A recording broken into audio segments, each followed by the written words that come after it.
예, 오늘은 일어나서 함께 가자라는 제목으로 하나님 말씀을 나누겠습니다. 아이들이 수술을 받게 되면 특히 2살부터 8살 사이에 있는 아이들이 수술을 받게 되면 빈번히 일어나는 현상이 있다고 합니다. 마취에서 깨어날 때 갑자기 막 울부짖거나 수술 부위를 잡아떼거나 링거라이를 뽑는 돌발 행동들을 일으키는 이런 소아 선망 증세가 자주 일어난다고 해요. 그러니까 의사들이 고민이 되는 겁니다. 이게 너무 위험하니까. 이런 증상이 일어나면 대개는 30분 사이에 이제 자자되긴 하는데 이런 행동 자체가 되게 위험한 행동으로 갈 수 있기 때문에 의사들이 갑자기 긴급 상황이 되어서 다 달려들어 아이들을 붙잡아 두어야 하거나 아니면 약물을 추가로 투약해서 아이들을 잠재워야 되기 때문에 부작용 우려가 너무 컸다고 해요. 이게 의사들의 고민이었답니다. 그런데 어느 날 대구 가톨릭병원에서 한 임상 실험을 진행했는데 이것이 성공을 해서 아주 획기적인 해결책 하나를 발견했다고 합니다. 여러분 어떤 방법이었는지 여러분 좀 추정하실 수 있겠습니까? 뽀로로를 틀어준다. 그것도 굉장히 솔깃한 해결책인 것 같습니다. 그 해결책은 엄마의 목소리였습니다. 10초 간격으로 수술받은 아이들에게 엄마 목소리를 이렇게 들려줬습니다. 엄마야, 일어나. 우리 집에 가자. 이 목소리를 녹음해서 10초 간격으로 지속적으로 아이들에게 들려주었더니 정말 현저하게 이 소아 성망 증세가 줄어들었습니다. 그리고 이것은 증명에 성공해서 저명한 국제학술지에 게재까지 되었다고 합니다.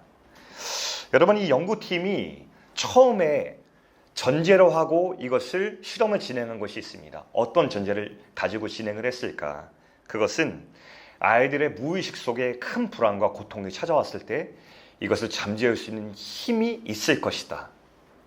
그것은 엄마의 목소리일 것이다 라는 전제를 가지고 실험을 진행했더니 진짜 성공한 것입니다.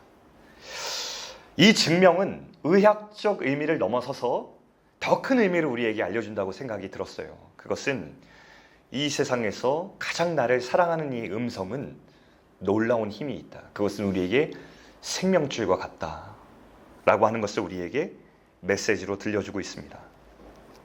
우리는 살아가면서 여러 소리들을 세상에서 듣고 살아가죠. 세상에서 들려오는 갖가지 목소리들은 정말 다양한 의도를 가지고 우리에게 들려와요. 먼저 이런 소리들이 있죠. 자신의 이익을 남기려고 우리들에게 전해지는 소리들이 있습니다. 보통은 우리들에게 뭔가 부족하다고 이야기합니다. 그렇게 설득하죠. 당신에겐 이것이 없습니다. 이것이 없으면 당신은 만족할 수 없습니다. 당신이 사랑받고 관심받지 못하는 이유는 이것이 없기 때문이니 이것을 가지십시오라고 무엇을 팔려고 합니다. 우리의 결핍과 우리의 욕망을 자극해서 우리의 주머니를 노리는 소리들이 있습니다. 또한 우리를 위하는 목소리로 들리는 것 같지만 사실은 진짜가 아닌 그런 목소리들도 너무나 많이 있습니다. 여러분, 한 번은 영국의 2층 버스, 런던 버스 2층 버스가 유명하잖아요. 이런 광고가 실렸습니다. 아마도 하나님은 없을 겁니다. 그러니까 걱정 그만하고 당신의 삶을 즐기십시오. 대대적으로 영국의 버스에 이 광고가 다 실렸습니다. 하나님 있을까봐 불안해하지 말라. 아마 없을 거다. 그러니까 주저하지 말고 당신 마음대로 살아봐라 라고 하는 주장이었어요. 여기엔 하나의 왜곡이 들어있는데요. 어떤 왜곡이 들어있을까요? 하나님의 성품과 하나님이 누구신지에 대한 왜곡을 자기 마음대로 그렸습니다. 하나님이 마치 우리 인생의 즐거움을 방해하고 우리가 무엇 하나 다 주목해서 그것을 벌 주려고 하는 심판처럼 묘사한 왜곡이 이 가운데 있습니다. 그래서 우리에게 영원한 삶을 상상하며 진정한 우리 하나님의 형상을 닮아가는 모습이 아니라 지금 당장 내게 즐거움을 쫓아가는 인생으로 우리를 변질시키는 메시지입니다. 2015년에 애슐리 메디슨이라고 하는 한 사이트가, 회사 사이트가 해킹을 당했습니다. 그리고 세상이 발칵 뒤집어졌습니다. 우리나라에도 연일 뉴스가 보도되었는데요. 왜 이게 세상을 뒤집어 놓았을까요? 자, 이 사이트는요, 결혼한 사람들을 대상으로 데이팅을 추천하는 불륜 사이트였습니다. 회사 사이트에 들어가 보면 이런 짧은 광고가 있었습니다. 인생은 짧습니다. 그러니 바람을 피우십시오. 짧은 문구지만 굉장히 강렬했습니다. 아까 우리 런던 버스의 그 카피와 결을 같이 하는 광고죠. 그 당시 가입자 수가 전 세계 6천만 명이 가입되어 있었고, 해킹을 당해서 밝혀졌을 때 정말 여러 사람들이 두려움에 떨었다는. 여러분, 이걸 보면서 우리가 사는 세상은 정말 책임지지 않는구나, 그런 목소리들이 너무 많이 들려오는구나 생각이 듭니다. 우리를 위하고 우리의 즐거움을 응원하는 것 같지만 결국 그것은 우리의 영혼을 파괴하고 우리 가운데 서로에게 상처를 남기는 그런 목소리들. 그러므로 우리는 한 가지 목소리에 표준을 삼아 집중해야 됩니다. 마치 정말 아름다운 목소리가 들리는 그 음에 우리가 튜닝하듯이 한 가지 목소리에 우리가 집중하고 지속적으로 들을 필요가 있다는 것을 우리는 알게 됩니다. 그것은 바로 나를 만드시고 나를 사랑하시는 이의 음성입니다. 오늘 우리가 읽은 본문 아가서는요, 우리가 꼭 들어야 할 하나님의 목소리를 담고 있습니다. 이 아가서는, 이 아가라는 이름 자체가 그 영어로는 Song of Songs라고 해서 최고의 노래라는 뜻입니다. 그 아가라는 뜻도 우아할 아이의 노래 같자, 우아한 노래, 아름다운 노래라는 뜻으로 같은 의미를 담고 있습니다. 근데 아가서는 굉장히 이질감을 느껴지는 성경의 책인데, 이 책을 읽어보면은 하나님에 대한 이야기가 아니라 남녀 간의 사랑 이야기가 담겨 있고, 서로의 사랑을 고백하는 굉장히 간절한 사랑을 노래하는 그 가사말로 가득 차 있습니다. 왜 이런 남녀 사이 로맨스가 성경에 기록되어 있을까 의아할 정도로 처음부터 끝까지 그렇게 기록이 되어 있습니다. 그런데 이 성경이 우리에게 참 의미가 있는 것은 남녀 사이를 잇대어서 하나님의 사랑이 우리를 향하여서 얼마나 깊고 진실한가를 계속해서 들려주기 때문입니다. 성경 전체에 드러난 하나님의 그 마음을 절절하게 이 아가라고 하는 최고의 노래를 통해서 우리 가운데 들려주고 있어요.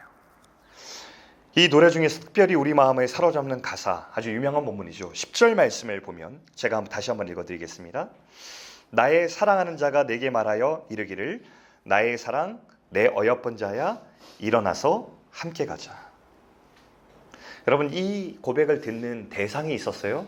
그것은 아가서의 여자 주인공인 술람미 여인입니다. 술람미 여인.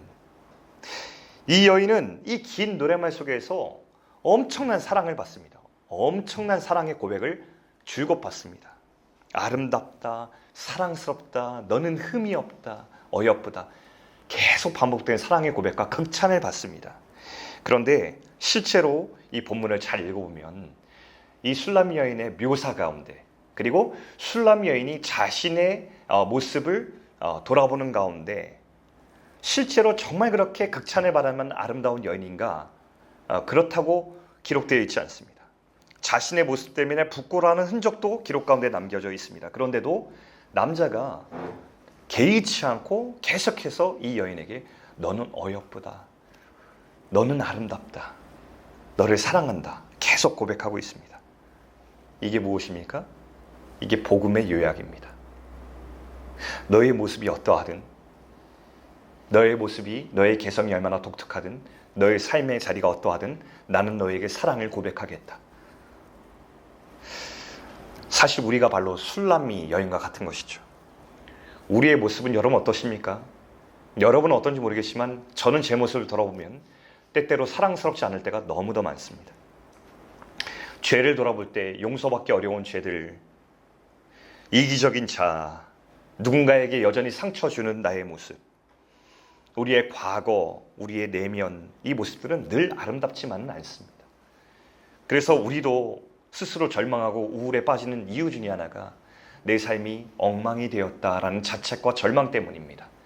이렇게 살고 싶지 않은데 이렇게 살고 있는 나의 모습을 보면서 때때로 우리는 나의 쓸모에 대해서 고민하고 있습니다. 그런데 하나님은 그 자리에 있는 우리들에게 찾아오셔서 아름답고 사랑한다 말씀하시는 것입니다. 나의 사랑, 내 어여쁜 자야. 이것이 복음입니다. 사람에게는 누구나 다 이 사랑의 목소리가 필요합니다. 어떤 사람도 예의 없이. 왜냐하면 하나님께서 우리 인생을 만드실 때 우리 영혼 속에 이 하나님의 사랑의 목소리를 들어야 되는 공간을 만드셨기 때문입니다. 구멍나고 텅 빈 공허한 마음을 채울 그 사랑의 목소리 모두에게 필요합니다. 우리를 위해 죽기까지 사랑하신 그 십자가의 목소리, 우리를 죽음에서 살려내신 그 부활의 소망의 소리가 들려져야만 우리는 살아갈 수 있습니다. 여러분, 구원이 무엇인지 아세요? 그동안 교회에서 들려진 구원은 많이 왜곡돼서 천국 가는 티켓은 당신에게 있는가? 당신이 지금 죽어도 천국에 들어갈 수 있는가만 물었습니다. 그러나 그것만은 아닙니다. 진짜 구원은 하나님이 내게 찾아오신 그 놀라운 은혜와 사랑을 내가 받아들이는 것.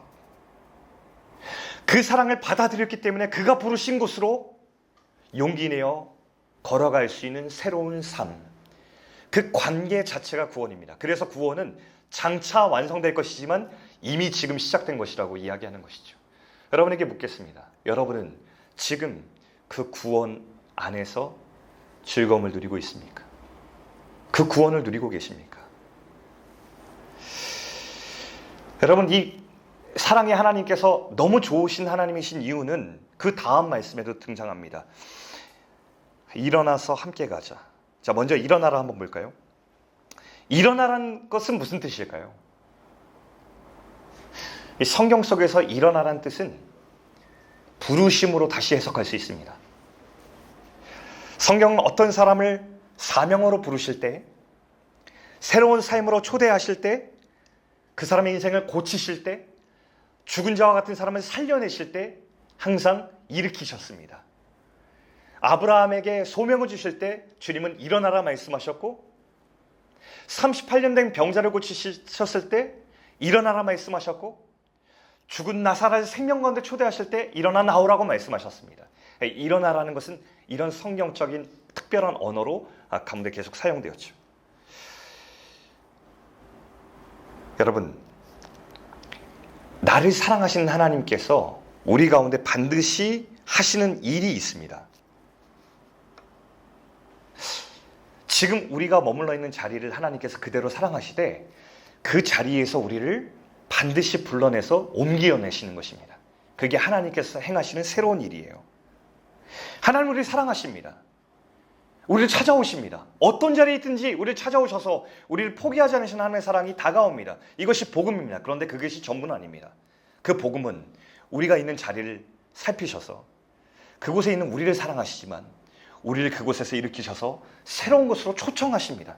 이것이 하나님께서 우리에게 행하시는 새로운 일이에요. 때론 낮은 곳으로 초청하십니다. 때론 불편한 곳으로 초청하실 때가 있어요. 왜냐하면 그것이 바로 내가 성장하고 성숙할 수 있는 가장 적절한 곳이기 때문입니다. 그러나 하나님은 불가능한 것으로 초청하시진 않으세요. 하나님은 아시기 때문입니다.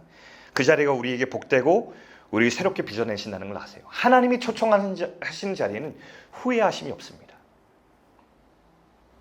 자, 우리 본문 다시 한번 볼까요? 나의 사랑, 내 어여쁜 자야 일어나서 함께 가자가 2번 기록되어 있습니다. 본문 가운데. 그 2번의 초청 가운데 하나님께서 그 사이의 가운데 담아놓으신 말씀이 이런 말씀입니다. 겨울도 지나고 비도 그쳤고 지면에는 꽃이 피고 새가 들어야 할 때가 이르렀는데 비둘기의 소리가 우리 땅에 들리는구나. 무화과 나무에는 푸른 열매가 익었고 포도나무는 꽃을 피워 향기를 토하는구나. 여러분, 주님께서 말씀하십니다. 이게 뭡니까? 우리 가운데 복음이 찾아왔다. 우리의 과거는 끝났다. 새로운 삶을 열었다. 그래서 일어나서 함께 가자 말씀하시는 것입니다. 과거의 자리에서 일어나라. 죄의 자리에서 일어나라. 너 중심의 목표에서 일어나라. 새로운 삶이 열렸다. 이 행복한 삶으로 너를 초대한다.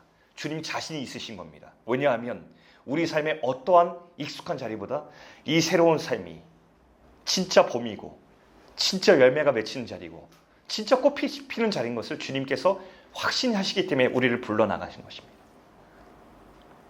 이 말씀을 다른 말씀으로 찾으면 고린도후서 5장 17절과 같습니다. 그런즉 누구든지 그리스도 안에 있으면 새로운 피조물이라 이전 것은 지나갔으니 보라 새 것이 되었도다. 그러므로 나의 사랑하는 자야 나와 함께 가자. 이렇게 초청하시는 거죠. 우리 하나님 너무 좋으신 것이 가라라고 말씀하시지 않고 일어나라, 함께 가자 이렇게 말씀하신다는 겁니다. 지난 얼마 전에 가족들이 여행을 잠깐 다녀왔습니다. 아이들 방학하고 나서 판티에세 잠시 여행 갔는데 숙소 근처에 작은 놀이공원이 있었습니다. 놀이공원이라 봤자 한 뭐 이렇게 생겼어요. 한 5개, 6개 정도 타는 놀이기구가 이렇게 있습니다. 그래서 이제 이거를 한 번씩 타고선 가는데 우리가 다 타는데 1시간 정도 뭐 이렇게 걸렸던 것 같아요. 그래서 전체 있었던 머문 시간이 1시간 반이 채 되지 않습니다. 그런데 우리 딸 중에서 첫째가 겁이 좀 많은 편입니다. 그래서 이 중에서 저 열차를 타야 되는데 뭐 이렇게 뒤집어지는 것도 없고요, 높이 올라가서 내려가는 거 없고 그냥 아이들이 타는 겁니다. 근데 저희 첫째 아이가 겁나서 못 타겠다는 겁니다. 그래서 둘째와 셋째만 데리고 탔습니다. 근데 타보니까 아이가 너무 재밌어 할 것 같아요. 위험하지도 않고요, 그렇게 무섭지도 않고, 타면 이 아이가 너무 좋아할 것 같은 거예요. 그래가지고 제가 협박과 권면을 섞어서 다시 아이에게 말했습니다. 너는 이전에도 이와 유사한 경험이 많다. 예전에 이렇게 주저할 때 아빠가 이야기하고 막상 타보니 즐거움을 고백한 것이 얼마나 많았냐. 이번도 마찬가지인데 이번에 네가 타지 않으면 다시는 이곳에 데려오지 않겠다 이렇게 협박을 했습니다. 그러자 아이가 주저주저 하면서도 그 자리에 벌벌 떨며 앉았습니다. 그리고 저도 함께 탔습니다. 어떻게 됐을까요? 열차가 한 바퀴를 쭉 돌아서 멈췄을 때 아이가 저에게 한 번 더 타겠다고 합니다. 저한테 했던 말이 있습니다. 아빠, Thank you for forcing me라고 이렇게 얘기했습니다. 저한테 타라고 강요해줘서 협박해줘서 고마워요라고 얘기했습니다. 제가 너무 웃음이 나더라고요, 그 말이. 그럼 저는 자신 있었습니다. 이 아이가 이 열차를 탈만하다는 것과 안전하다는 것과 무엇보다도 이걸 타고 났을 때 아이가 너무나 즐거워할 거라는 건 저는 너무나 잘 알고 있었습니다. 제가 아빠니까요. 하나님은 영원을 바라보시는 분입니다. 그분의 시야는 영원합니다. 그분은 우리를 너무 잘 알고 계십니다. 당신의 생명을 내어줘서 우리를 살리신 분이십니다. 근데 그분이 우리의 진짜 유익과 행복이 무엇인지 아십니다. 하나님이 열어가고 초대하시는 그 삶에 우리가 걸어갔을 때 우리 삶은 망하지 않습니다. 근데 여러분, 우리가 그리스도인이 되고 나면 하나님이 초청하시는 삶이 있어요. 새로운 삶이 있어요.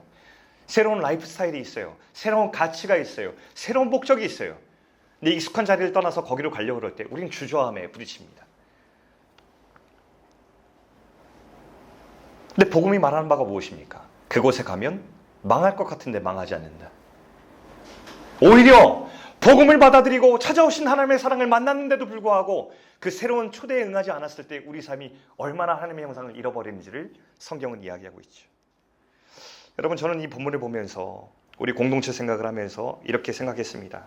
앞으로 하나님께서 우리 공동체 가운데 많은 일들을 이루실 것인데 아마도 새로운 자리로 초청하시는 이 일들을 우리 가운데 펼쳐나갈 것이다. 우리에게 익숙한 자리에서 일어나라고 하실 것이다. 근데 여러분, 사람은 누구나 익숙한 자리가 좋습니다. 그리고 익숙한 자리에서 일어나서 새로운 초청에 응하는 일은 힘겹고 부담스러운 일입니다. 귀찮기도 하고 안 하고 싶은 일입니다. 그러나 우리가 그때 주저하지 말고 당황도 하지 말고 부담은 껴안고 주님과 함께하는 다음 동행의 스텝으로 건너가기를 서로 권면하고 격려할 수 있는 우리 공동체가 되면 좋겠다는 그런 기도가 나왔습니다. 모든 시간을 내다보시는 하나님께서 우리를 안내하는 곳이라면 우리가 다 같이 무섭지만 같이 손잡고 걸어갈 수 있도록 다 같이 한 걸음을 내디딜 수 있는 공동체가 되면 좋겠다라고 생각을 하면서 그런 꿈을 꿔봅니다. 이것이 교회를 세우신 하나님의 목적이기 때문입니다. 저는 생각만 해도 그렇게 될 일을 생각하면 가슴이 벅찹니다. 여러분 아시겠지만 우리 공동체는 어떤 일을 많이 하자 이런 주의는 아닙니다. 그러나 한 가지 꼭 일어났으면 좋겠다는 일은 한 사람 한 사람이 그리스도와 깊은 관계를 맺고 새롭게 변화할 때 그 변화를 다 같이 격려하고 그 변화를 위해서 다 같이 서로 책임져주고 기도해주고 함께 가주는 우리 공동체의 모습이 되면 좋겠다 생각합니다. 사랑하는 여러분, 오늘 제가 이 설교를 마치면서 세 가지 적용을 할 수 있는 권면을 드리겠습니다. 주님의 음성을 듣는 비법과 같은 것인데요. 한번 이 방법을 마음에 담고 여러분 삶에 적용해 보시기 바랍니다. 첫 번째, 성경입니다. 성경을 사랑하고 읽는 우리 공동체 분들 되면 좋겠습니다. 여러분 성경을 사랑하십니까? 성경은 독보적으로 어떤 것과 비교할 수 없는 하나님의 음성을 들을 수 있는 채널입니다. 하나님께서 우리의 수준에 내려오셔서 우리에게 말씀하신, 때론 부담스럽고 읽기가 귀찮고 어려울 때 있지만 그럼에도 불구하고 성경을 지속적으로 읽는 습관은 우리에게 매우 유익하고 그리고 주님의 목소리를 들을 수 있는 최고의 통로입니다. 하나님은 당신의 목소리를 성경 속에 담으셨어요. 그래서 이 성경을 열 때 그분의 목소리가 세상의 목소리를 잠재울 수 있도록 만드셨기 때문에 우리 공동체가 성경을 읽는 이 거룩한 습관을 우리 삶 가운데 꼭 가지면 좋겠습니다. 주님의 목소리는 성경 가운데 들립니다. 자, 두 번째입니다. 성령의 감동을 존중하는 우리 공동체 되길 바랍니다. 여러분, 성령님은 어떤 분이신가? 말씀하시는 분이십니다. 우리 속사람 가운데 늘 거하셔서 우리가 들을 수 있던 없던 간에 계속해서 우리 가운데 말씀하십니다. 주님께서 우리에게 성령을 통해서 감동하실 때 그 생각과 감정을 존중할 수 있으면 좋겠어요. 여러분 이럴 때 있죠. 우리 가운데 뜻하지 않은 생각들이 떠오를 때가 있고 마음이 생길 때가 있고 우리가 계획하지 않은 감정들이 문득 들어올 때가 있습니다. 그것이 성경에서 말하는 주님의 뜻과 방향이 일치한다면 그것은 소중히 간직하고 실행에 옮길 만한 것입니다. 이 성령의 감동에 따라서 우리 살아갈 수 있는 우리가 되면 좋겠고요. 마지막입니다. 공동체 안에서 이 주님의 뜻을 함께 발견해 나갈 수 있기 바랍니다. 여러분, 사람은 고립되면 큰일 납니다. 신앙을 하면서 내가 홀로 신앙한다라는 것만큼 믿기 어려운 일도 없습니다. 주님은 모든 사람이 그리스도의 한 자녀가 되었을 때 반드시 그와 동시에 한 가지 사건을 일으키셨습니다. 그것은 주님의 몸의 일부가 되는 것입니다. 내가 예수님을 사랑하는데 나는 혼자 신앙할 수 있다고 말하는 것은 어떤 사정 때문에 잠시 기다려주는 것이지 그건 절대 옳게 성립될 수 없습니다. 고립되는 것이 아니라 주님의 몸으로 연결되어서 머리 대신 주님의 뜻을 우리가 함께 받드는 연습을 해야 됩니다. 근데 여러분, 이 교회의 유익이 무엇입니까? 혼자 고립되었을 때는 잘못 판단합니다. 근데 연결이 되잖아요. 내 잘못된 판단을 우리 공동체에 사랑하는 구성원들로부터 체크받을 수 있습니다. 견제받을 수 있습니다. 이게 얼마나 큰 유익입니까? 저도 마찬가지입니다. 저도 이 공동체의 구성원입니다. 저도 성도의 한 사람입니다. 목사는 절대 특별한 사람이 아닙니다. 구성원 중에서 책임을 맡은 사람입니다. 제가 말씀을 전하는 책임을 맡은 것이 굉장히 특별한 직책이긴 하지만 제가 여기서 전했을 때 저도 두려웠고 떨리는 마음으로 준비합니다. 왜냐하면 언제든지 우리 구성원들이 제가 왜곡하거나 잘못 전한 말씀에 대해서 이의를 제기할 수 있기 때문입니다. 저를 견제해 주셔야 됩니다. 목사님, 그 말은 성경적이지 않은 것 같고 복음과 결을 달리하는 것 같습니다라고 저한테 얘기해 주셔야 됩니다. 제가 늘 얘기하잖아요. 그래야 저도 견제받고 더 분명한 하나님의 말씀을 날카롭게 전할 수 있습니다. 우리 가운데 고립된 신앙의 색깔을 가지고 이리저리 내 마음대로 신앙생활할 때 그 균형추를 잡아줄 곳이 어디입니까? 교회입니다. 날카롭게 서로를 분별해 주어서 정말 하나님의 선하신 뜻과 정말 주님의 진실 되신 그 사랑을 잘 이해하고 걸어갈 수 있도록 그를 붙들어주는 역할, 그것이 어디에서 하는 역할입니까? 교회에서 하는 역할입니다. 이 공동체 안에서 이 주님의 목소리를 더 분명히 듣고 함께 갈 수 있습니다. 그리고 여러분, 혼자는 가기 어려워요. 같이 가면 갈 수 있습니다. 성경과 성령과 공동체 안에서 주님의 목소리를 분명히 듣는 연습을 하는 저와 여러분 되길 바랍니다. 나의 사랑하는 자야, 일어나라, 함께 가자. 이 음성 가운데 순종할 수 있는 우리 모든 소공동체의 우리 성도 여러분 될 수 있기를 주의 이름으로 축원드립니다.